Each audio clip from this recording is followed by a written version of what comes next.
Oh, Minelab, you are full of surprises.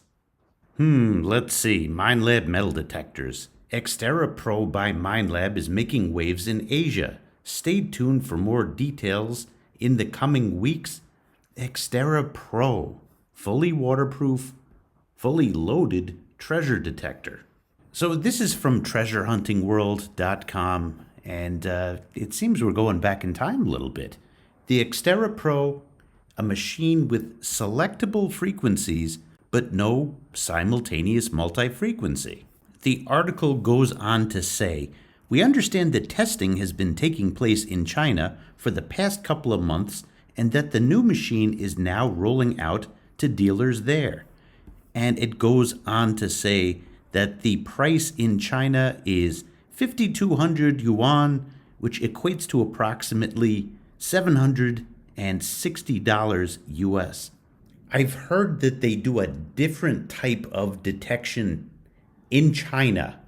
Tonight, the State Department says the Chinese spy balloon that was shot down off the coast of Myrtle Beach was carrying devices to intercept sensitive U.S. government communications. Myrtle Beach Metal Detecting is going to be finding semiconductors for the next 50 years. How do I feel about this? And I don't mean the semiconductors, I mean about the Xterra Pro. What? This is just, okay, they already have a full selection of metal detectors. Let's take a look at what they're offering. Where does this fit? Is this a niche play? I don't understand this at all.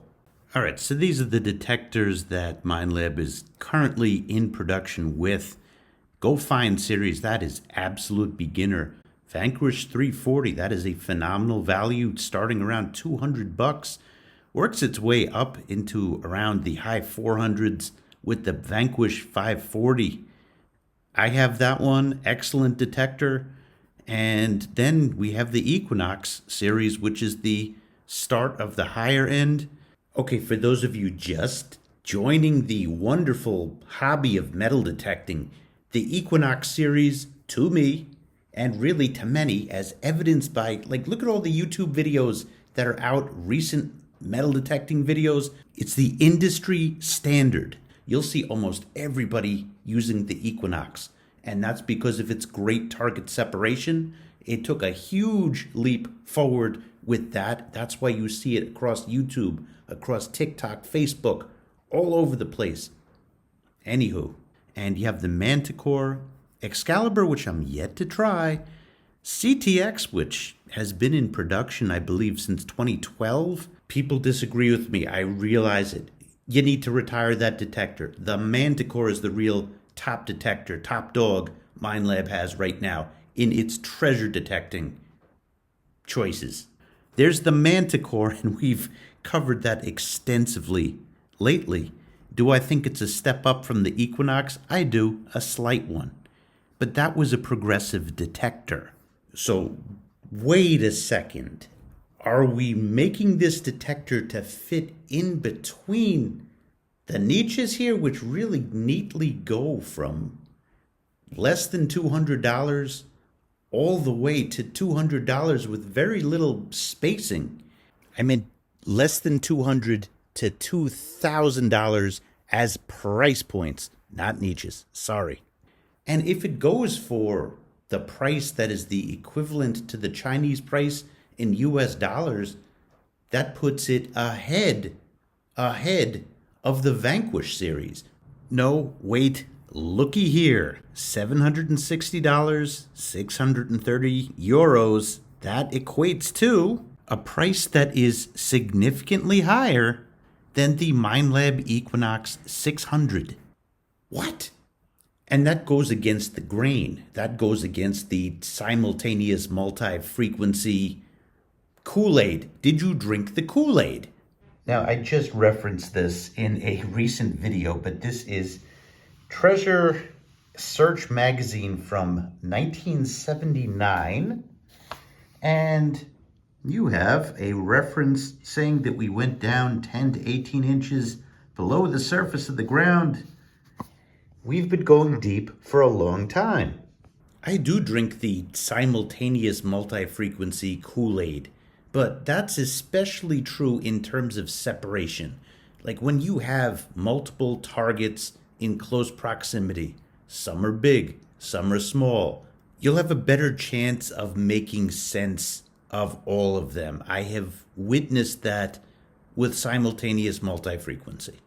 But my biggest question is this move progressive? Is the release of the Minelab Xterra Pro progressive? We've had adjustable frequency detectors, multi in that sense, before that are waterproof.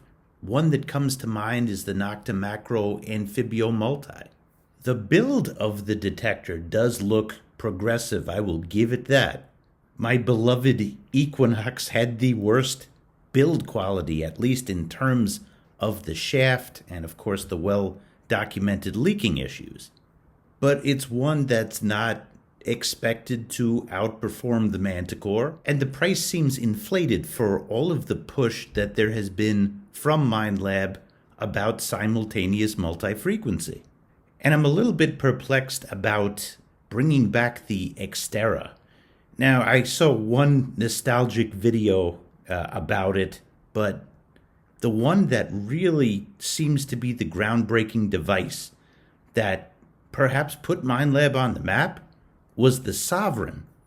Now, this detector has a beach mode, and it's single frequency, and that goes against modern metal detecting logic.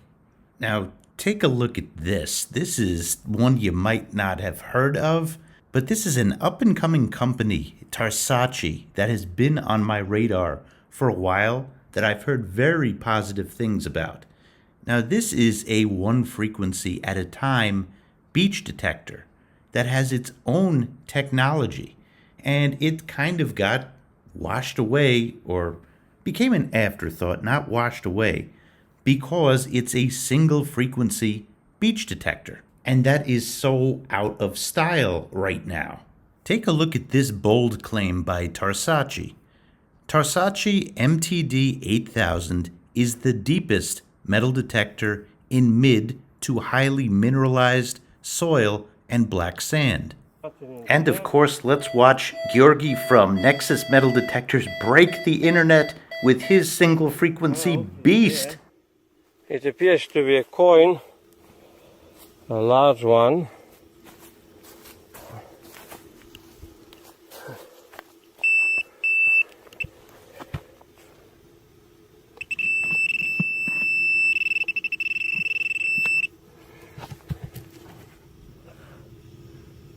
Well, 32-3 millimeters, and the coin was uncovered on, let's see what depth, 47 centimeters. For anybody watching in the States, 47 centimeters equals about 18.5 inches. In closing, Minelab is prolific, and Minelab is spectacular. They have released spectacular detectors. They are really dominating the market right now. And this is just such a shift from what the current logic has been. A detector that perhaps, we don't know this, if it's the equivalent of what it is in China, it's going to be a little bit more expensive than an Equinox and a single frequency detector. Maybe there is technology that we do not know about that is coming out, that a few years from now we will be having a different conversation. You know, at least they're innovators. Minelab is innovators. And, you know, other companies have not put out a detector and still sell their stuff from decades ago. So good for Minelab for being innovative. I just don't really see where this fits. But again, at this early stage, that really doesn't mean much. Thanks for watching.